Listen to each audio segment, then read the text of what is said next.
two different sets of brother rhinos, and up until yesterday, they were living separately, but the plan was always to put them together to have a big bachelor herd, and yesterday was the first day that we got all four of them together. A lot of what it is dominance. These are all boys. They are all young boys, so they're too old to stay with their mother, but they're too young to be in a breeding situation. So rhinos in their native ranges would be out learning to be a male rhino. The two oldest boys are gonna sort of work out who is in charge. And then after that, we're still gonna see sparring because the two little ones have to learn how to do it. So far, it is playful sparring. We've seen Gus do a lot of jumping around, kind of tossing his head, which is an indicator that he is playing. The two younger boys aren't really sure about the situation.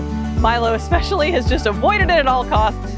But Ranger is his big brother, and right now Ranger is on top, so he's just enjoying the privilege of that. The SSP, the Species Survival Plan for rhinos, they started putting young bulls in with younger females, and then hoping as they grew up into breeding age, which is between 8 and 10, that they would start to breed.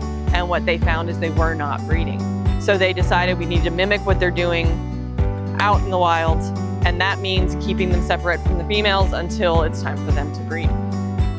There were multiple males this year that needed a place to go. They couldn't live with their herd anymore. They were not old enough to breed. Most facilities hold 2. We have the space for 4. So we decided 4 sounds better than 2. There's not another facility that is doing 4 bulls.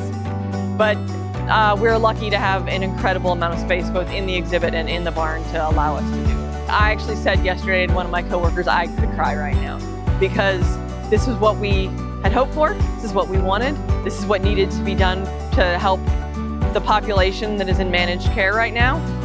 These boys needed a place to go, and ideally needed a place to learn how to be big bulls together so that we can send them on to new facilities and then they can make more rhinos. And for me, creating these bulls that can then go and do that, it's such a good feeling to know that we're going to send these guys off prepared to do what they need to do.